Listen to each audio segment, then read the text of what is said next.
स्वागत है आपका अपने चैनल नवीन शर्मा क्लासरूम में। आज हम लेकर आए आपके लिए सी लैंग्वेज प्रोग्रामिंग ट्यूटोरियल का एक और वीडियो। और आज के वीडियो में हम बेसिकली बात करेंगे कि हैश डिफाइन और कॉन्स्ट कीवर्ड जो हमने पिछले 2 सेशंस में यूज़ किया था प्रोग्रामिंग के ज़रिए, जिसमें हमने बात की थी कि हम हैश डिफाइन और कॉन्स्ट कीवर्ड यूज़ करते हैं। तो आज के सेशन में हम एक प्रोग्राम बनाएंगे और उसमें हम ये समझेंगे कि दोनों का जो प्रैक्टिकली डिफरेंस है वो क्या होता है। तो इसके लिए हम स्विच करते हैं हमारे software Turbo C plus plus पर।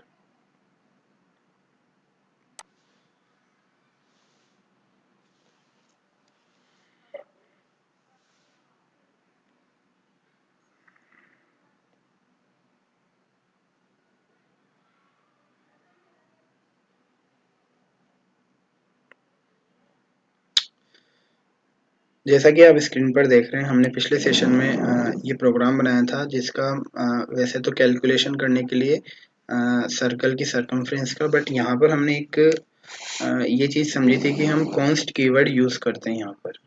तो ये प्रोग्राम बेसिकली हमने जो बनाया था वो इसी चीज़ के लिए था कि कैसे हम कॉन्स्ट कीवर्ड यूज़ करते हैं to declare a variable as a constant. अब इसी प्रोग्राम को हम यूज़ करेंगे समझने के लिए कि एक सिंबॉलिक कांस्टेंट और एक वेरिएबल कांस्टेंट में दोनों में डिफरेंस क्या होता है। तो यहाँ पर मैं एक हेडिंग और दे देता हूँ कि डिफरेंस बिटवीन डिफाइन, जो कि है symbolic constant, and const variable constant. इस चीज़ को हम प्रैक्टिकली समझेंगे। तो अब क्योंकि जैसा कि आप देख रहे हैं कि यहाँ पर हमने एक रेडियस वेरिएबल ले रखा है फ्लोट टाइप का, सरकमफ्रेंस के लिए सरकम्फ वेरिएबल ले रखा है फ्लोट टाइप का, दोनों को हमने 0 से इनिशियलाइज किया है।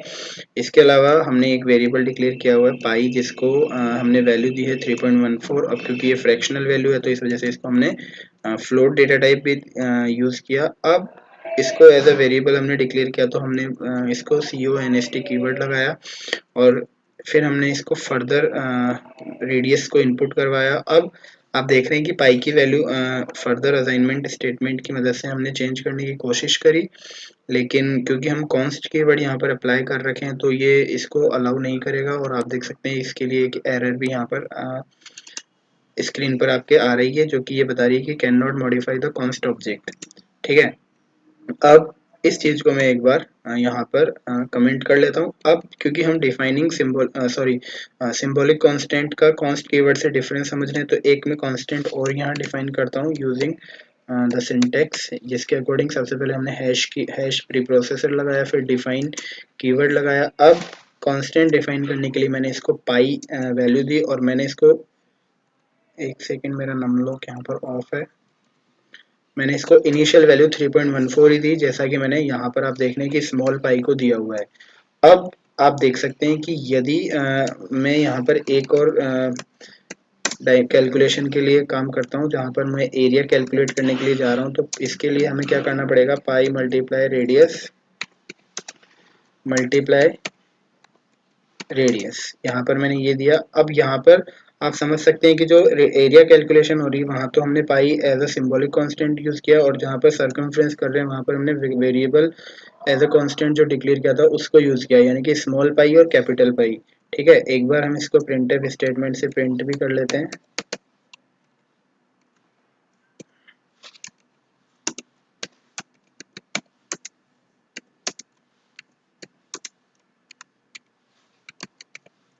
ठीक है, अब इतना करने के बाद हम एक बार इस प्रोग्राम को रन करवाते हैं। यहाँ पर अभी भी एक एरर है, एरिया इज अनडिफाइंड, तो हम सबसे पहले एरिया को भी यहाँ पर डिक्लेयर कर देते हैं डिक्लेरेशन स्टेटमेंट में, एरिया इज इक्वल टू 0। तो आप देख रहे हैं कि मैंने यहाँ पर रेडियस टाइप के 12, तो एरिया और सरकमफ्रेंस दोनों यूज़ हो रहे हैं, बट जो सोचने वाली बात है वो ये है कि सरकमफ्रेंस के अंदर जो हमने पाई यूज़ किया है वो पाई आपका वेरिएबल एज अ कांस्टेंट जो हमने डिक्लेयर किया था वो था, और एरिया वाले में सिंबॉलिक कांस्टेंट वाला था, हमने उसको यूज़ किया।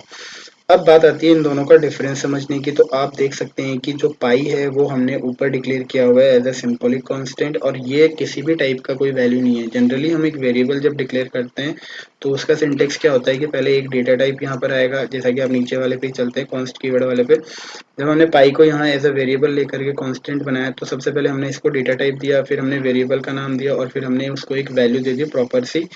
और इस तरीके से हमने कॉन्स्ट कीवर्ड लगा करके वेरिएबल को एज अ कांस्टेंट डिक्लेयर किया। लेकिन जब अपन पाई के लिए जाते हैं ऊपर वाले सिंबॉलिक स्टेटमेंट में, तो वहां पर इसको हमने एज अ कोई डेटा टाइप नहीं दिया, और यहाँ पर आप समझ सकते हैं कि जो ये पाई कांस्टेंट है वो जस्ट एक सिंबल है जो रिफ्लेक्ट कर रहा है 3.14 को। अब अगर हम 3.14 की वैल्यू चेंज भी करना चाहें तो यहाँ पर इजीली हम उसको चेंज कर सकते हैं, और इसके लिए हमें कंपाइलर अलाउ कर देगा। आप देख सकते हैं कि कंपाइलर हमें इसके लिए अलाउ कर रहा है। तो एरिया जो है मोर एक्यूरेसी के साथ यहाँ पर हमें दिखाई दे रहा है। लेकिन अगर मैं ये जो स्मॉल वाला पाई है जिसको हमने वेरिएबल था और कांस्टेंट बनाने की कोशिश की यूजिंग द कॉन्स्ट कीवर्ड, आप देख सकते हैं अगर मैं इसकी वैल्यू को फर्दर असाइनमेंट स्टेटमेंट की मदद से चेंज करूँ तो अब ये हमें अलाउ नहीं करेगा। और ये देखिए यहाँ पे एक एरर आ रही है कि can not modify the const object.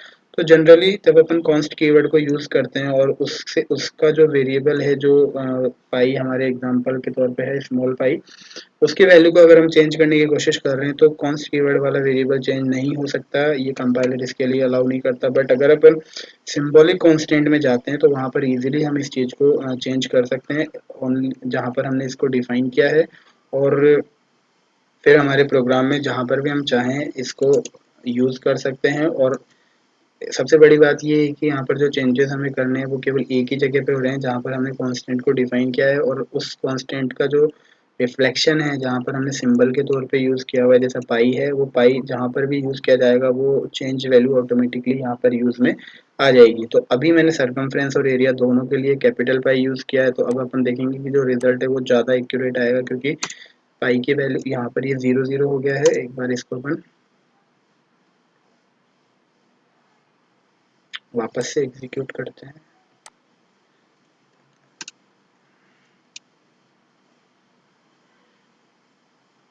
एक बार हम इसको सेव कर लेते हैं सबसे पहले, फिर एक बार देखते हैं कि इसमें आई थिंक इसको वापस से हमें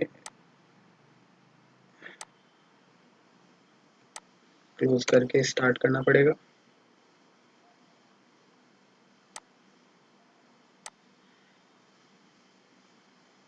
तो ये हमारा एक बार वापस से प्रोग्राम आ चुका है स्क्रीन पर, आप देख सकते हैं।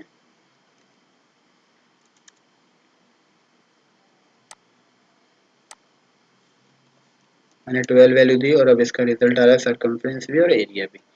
तो अगर हम ध्यान से देखें, अगर टेक्निकली बात करें तो अगर हम डिफाइनिंग सिंबॉलिक कांस्टेंट वाला टॉपिक जो हमने पढ़ा था उसकी मदद से हमने सीखा था कि कैसे हम एक कांस्टेंट को डिफाइन कर सकते हैं एज अ सिंबल। वो ज़्यादा बेनिफिशियल है बजाय उसके कि जो हम पाई का यहाँ पर यूज़ किए थे जो कि वेरिएबल था और उसको हमने कांस्टेंट बनाया था। तो दोनों का डिफरेंस आपके सामने है, प्रैक्टिकली हमने करके दिखाया।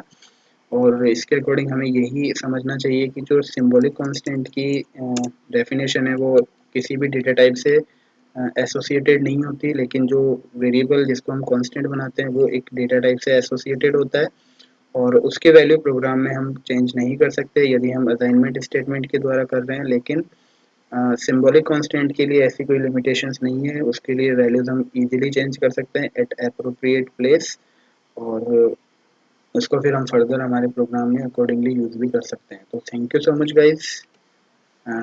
इस प्रोग्राम को मैं एक बार सेव कर देता हूँ। Thank you so much.